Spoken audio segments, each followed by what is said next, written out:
अस्सलाम वालेकुम गाइस, कैसे हैं आप सब लोग। उम्मीद करता हूँ ठीक ठाक होंगे। तो जैसा कि आप लोगों को पता है कि रिसेंटली एनटीएस के थ्रू एक ऐड आया है। हेल्थ एंड पॉपुलेशन डिपार्टमेंट में तकरीबन 250 से भी ज़ायद पोस्टों की अनाउंसमेंट हुई है, जिनमें मॉनिटरिंग असिस्टेंट और सर्विलेंस असिस्टेंट की पोस्ट की अनाउंसमेंट हुई है। बहुत अच्छी अपॉर्चुनिटी है उन तमाम बेरोज़गारों के लिए जो अपना ग्रेजुएशन कंप्लीट करने के बाद घर में फ़ारग बैठे हुए हैं या किसी भी प्राइवेट सेक्टर में काम कर रहे हैं ना, तो आपने इन जॉब्स पर लाजमी अप्लाई करना है, क्योंकि अच्छी अपॉर्चुनिटी है। आपको इन जॉब्स के रिगार्डिंग जो जो क्वेश्चन आपके माइंड में बनते हैं ना, मतलब कि इसका education criteria, age criteria, apply आपने कैसे करना है, फर्दर इसमें सैलरी आपकी क्या होगी, पोस्टिंग आपकी कहाँ होगी, आपने क्या काम करना है, कौन कौन सी आपको इसमें फैसिलिटीज़ दी जाएगी और फर्दर इसमें परमानेंट होने के भी चांस है कि नहीं है, वो भी मैं आपको इसी वीडियो में बताने जा रहा हूं। तो जो जो क्वेश्चन आपके इन जॉब्स के रिगार्डिंग बनते हैं ना, इंशाल्लाह मैं एक ही वीडियो में कोशिश करूंगा आपके मतलब कवर करवा दूं। पेपर पैटर्न भी बताऊंगा, ठीक है। इसमें आपका मतलब टेस्ट होगा या जस्ट इंटरव्यू होगा। सारे क्वेश्चन जो जो मेरे वीडियो बनाते हुए ड्यूरिंग रिकॉर्डिंग आते जाएंगे ना, वो मैं आप लोगों के साथ शेयर करता जाऊंगा। तो सबसे पहले मैं आप लोगों को इसकी तलीम बता दूं कि इसकी तलीम मतलब क्या मांगी गई है, कौन कौन से कैंडिडेट्स इसमें एलिजिबल है, अप्लाई कर सकते हैं। देखिए, अगर तो मैं बात करूं सर्विलेंस असिस्टेंट या मॉनिटरिंग असिस्टेंट, दोनों पोस्टों की बात कर लूँ, अगर आपकी तलीम 14 साल है ना, 14 साल से मुराद मतलब अगर आपने BA किया हुआ है, BSc की हुई है, मास्टर किया हुआ है, BS ऑनर किया हुआ है किसी भी सब्जेक्ट में, तो भाई आप एलिजिबल है, अप्लाई कर सकते हैं। ये जो ऊपर वाली पोस्ट है ना सर्विलेंस असिस्टेंट, इसमें ना इन्होंने लिखा है कंप्यूटर साइंस या सॉफ्टवेयर इंजीनियरिंग या IT वाले, ठीक है। लेकिन दूसरा ऑप्शन इन्होंने रखा है कि अगर आपकी 14 साल तलीम है ना, साथ आपके 3 से 6 माह का कंप्यूटर सर्टिफिकेट, कोई डिप्लोमा है, तो भाई आप फिर भी एलिजिबल है। अब डिप्लोमे के वाले से आप लोग बहुत सारे कैंडिडेट्स परेशान हो जाएंगे कि डिप्लोमा तो हमारे पास है नहीं, हम कैसे अप्लाई करें। तो देखिए, आपके सिटी में ना कोई भी प्राइवेट सेक्टर मतलब जो कंप्यूटर वगैरह का कोर्स करवाता है ना, आप वहाँ से भी बनवा लें। बिकॉज यहाँ कोई इन्होंने ना सख्त मतलब कोई रिस्ट्रिक्शन नहीं रखी कि आपका खास कोई इंस्टीट्यूट से मतलब अप्रूव होना चाहिए, टैप्टा से अप्रूव होना चाहिए। जस्ट उन्होंने कहा कि 3 से 6 माह का ना आपके पास कंप्यूटर सर्टिफिकेट होना चाहिए, ठीक है। तो आप अपने सिटी के कहीं भी मतलब किसी भी कंप्यूटर शॉप वाली प्राइवेट मतलब जो कोर्सेज करवाते हैं ना, तो आप वहाँ से बनवा सकते हैं, ठीक है। आपने परेशान नहीं होना। तो मॉनिटरिंग असिस्टेंट के लिए भी ऐसे ही है। अगर आपकी तलीम 14 साल है, BA BSc जैसा कि ऑलरेडी बता चुका हूं, तो आप एलिजिबल अप्लाई कर सकते हैं। अब एज इन्होंने ना बड़ी मज़े की रखी है, मतलब कि अगर एज आपकी सर्विलेंस असिस्टेंट या मॉनिटरिंग असिस्टेंट दोनों पोस्टों की बात कर लें, सर्विलेंस असिस्टेंट के लिए वैसे तो इन्होंने ना 45 मेंशन की है, तो मॉनिटरिंग असिस्टेंट के लिए इन्होंने 50 मेंशन की है। तो बड़ी अच्छी अपॉर्चुनिटी है। 21 से 45 या 21 से 50 के राउंड अबाउट आपकी एज बनती है ना, तो आपने बड़े मज़े के साथ चिल करते हुए अप्लाई करना है। अब मोस्ट इंपॉर्टेंट आपने कैसे अप्लाई करना है, NTS के थ्रू ऐड आया। NTS बहुत सारे लोगों को पता होगा, जैसे PPSC FPSC, इसी तरह NTS भी है, OTS UTS। तो ये एक टेस्टिंग मतलब ऑथोराइज टेस्टिंग एजेंसी है, इसी के थ्रू ऐड आया, आपने इसी के थ्रू अप्लाई करना है। अब मोस्ट इंपॉर्टेंट कैसे अप्लाई करना है, आप NTS की ऑफिशियल वेबसाइट पर जाएं। मैं आपको ना एक लास्ट वीडियो में बता चुका हूं वैसे कि आपने कैसे मतलब इसकी ऐड को डाउनलोड करना है, फॉर्म को कैसे फिल करना है, ठीक है।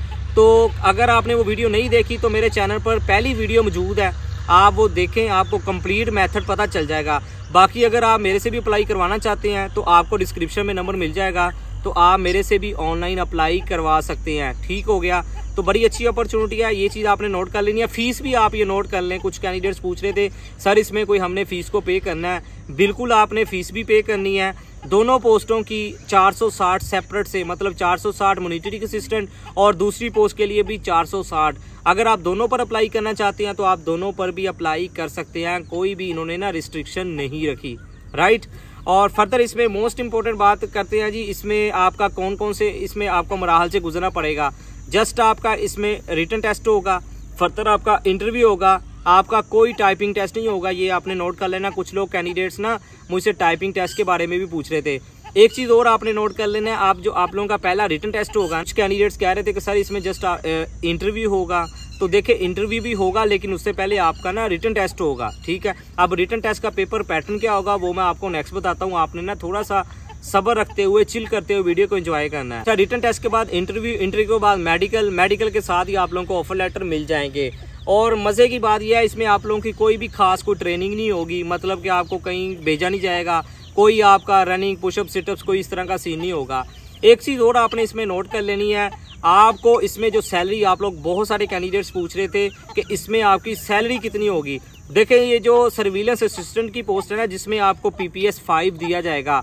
एक चीज़ आपने और नोट करनी है, इन पोस्टों में ना इन्होंने ये PPS 5 और PPS 4 इन्होंने ना डिपार्टमेंटल स्केल मेंशन किए हुए हैं। ऐसे नॉर्मली आप लोगों को पता है जो भी कॉन्ट्रैक्ट पर, मतलब जो प्रोजेक्ट जॉब्स होती है ना, प्रोजेक्ट बेस्ड जॉब्स, उनमें ना स्केल मेंशन नहीं होते। तो अब मज़े की बात ये है कि इसमें स्केल मेंशन है, तो कॉन्ट्रैक्ट के साथ साथ आपके इसमें परमानेंट होने के भी चांस हैं। तो आपने बिल्कुल भी परेशान नहीं होना। अगर वैसे कॉन्ट्रैक्ट बेस है लेकिन with the passage of time ना आप लोगों को इसमें परमानेंट भी कर दिया जाएगा। सैलरी इसमें आप सर्विलेंस असिस्टेंट की आप नोट कर लें, PPS जिसमें आपको 5 दिया जाएगा।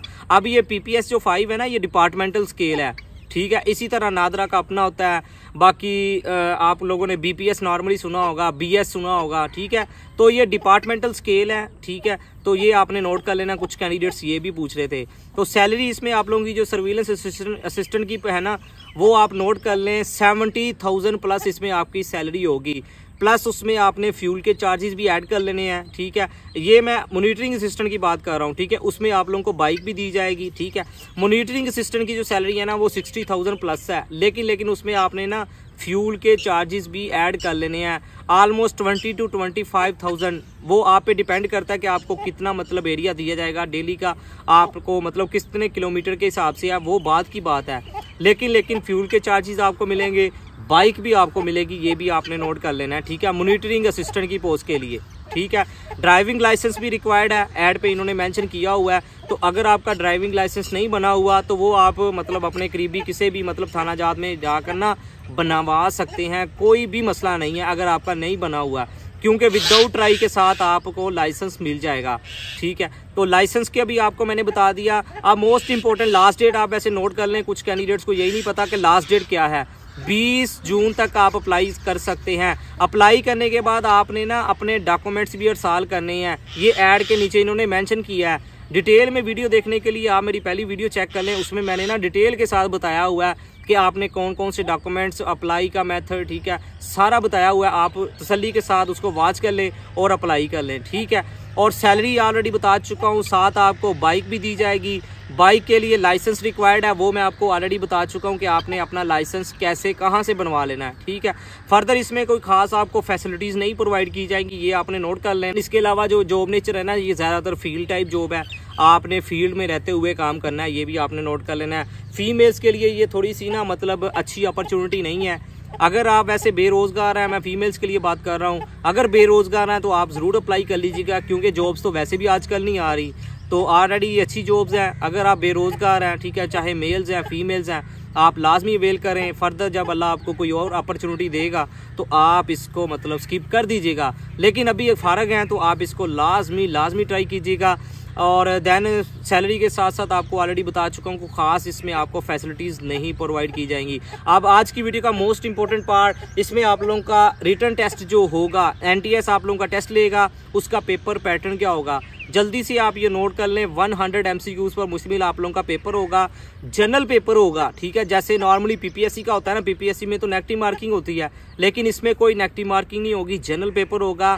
सिर्फ डिफरेंस ये होगा कि इंग्लिश के साथ साथ पाक स्टडी, इस्लामिक स्टडी, इसमें रीजनिंग, एनालॉजी, ठीक है, इनका भी मतलब ना रेशो ऐड की जाएगी इनके पेपर में, ठीक है। ये आपने नोट कर लेना, ये थोड़ा सा डिफरेंस होगा। बाकी जो इंग्लिश, पाक study, Islamic study, basic math, ठीक है, और फर्दर इसके अलावा जनरल नॉलेज, जियोग्राफी के क्वेश्चन, कंप्यूटर के क्वेश्चन, वो भी आपको इसमें मिल जाएंगे, ठीक है। तो ये सिंपल सा इनका पेपर पैटर्न है। बाकी इसकी तैयारी के वाले से मैंने जो मतलब अभी आपको बताया, इंग्लिश, इस्लामिक स्टडी, पाक स्टडी, कंप्यूटर, ये सारे सब्जेक्ट आपको मेरे चैनल पर मिल जाएंगे। इनकी प्रेपरेशन के रिगार्डिंग मैंने सेपरेट से प्लेलिस्टें बनाई हैं। हाँ, जो रीजनिंग और एनालॉजी का पार्ट है ना, उसके लिए आपने थोड़ा सा सब्र रखना है। कमेंट सेक्शन में फीडबैक दे दीजिएगा, मैं इंशाल्लाह ना एक सेपरेट से 3 से 4 वीडियोस में आप लोगों की थोड़ी सी प्रैक्टिस करवा दूंगा।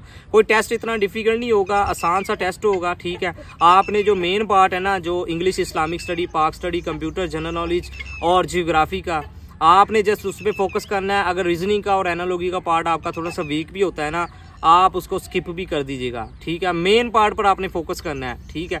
और बाकी इसमें जो रिक्रूटमेंट का प्रोसेस है वो भी तकरीबन 2 से 2.5 माह के अंदर अंदर कंप्लीट हो जाएगा। मतलब कि एनटीएस को इतना टाइम नहीं लगाता, ये भी आपने नोट कर लेना है, ठीक है। तो अच्छी अपॉर्चुनिटी है, सैलरी भी आपको अच्छी इसमें दी जाएगी, बाइक भी आपको साथ में दी जाएगी, ठीक है। हाँ, फील्ड में जॉब है, मेल्स के लिए तो इतनी मसला नहीं है, फीमेल्स का मैं आपको थोड़ा सा बता चुका हूँ। तो अगर आप एलिजिबल हैं, अगर आप मतलब एलिजिबल ही होंगे, एज का क्राइटेरिया भी अच्छा है, 14 साल तलीम रिक्वायर्ड है। थोड़ा सा आप नोट कर लें, एक्सपीरियंस के मामले में ना आपने परेशान नहीं होना। कंप्यूटर का जो नॉलेज आपका रिक्वायर्ड है ना, या अगर टैबलेट से रिलेटेड जो लिखा हुआ है, देखिए इतना तो आप इजीली मैनेज कर लेंगे। अगर आप फ्रेश हैं, अगर आपके पास कोई दूसरा मतलब एक्सपीरियंस है, आपने फिर भी इस अपॉर्चुनिटी के लिए अप्लाई लाजमी करना है। अप्लाई का मेथड डिटेल से बता चुका हूँ। अगर आप मेरे से भी अप्लाई करवाना चाहते हैं तो डिस्क्रिप्शन में आपको नंबर मिल जाएगा, तो आप अप्लाई करवा सकते हैं। तो अगेन आखिर पर उन तमाम कैंडिडेट्स को मैं रिकमेंड करूंगा जो अपना ग्रेजुएशन करके फारिग बैठे हुए हैं या किसी प्राइवेट सेक्टर में भी काम कर रहे हैं, तो आप इसमें लाजमी अप्लाई कीजिएगा। आपके सिटी में आपकी पोस्टिंग होगी, जो भी आपका मुतलका डिस्ट्रिक्ट बनता है, ठीक है। तो फिर भी कोई क्वेश्चन है तो आप कमेंट सेक्शन में पूछ सकते हैं, इंशाल्लाह मैं आपका लाजमी जवाब दूंगा। आखिर पे यही कि अल्लाह पाक आपको आपके हर नेक मकसद में कामयाब फरमाए। अल्लाह पाक हम सब पर अपनी रहमत का नज़ूल फरमाए। Thank you for watching, take care, Allah हाफिज़।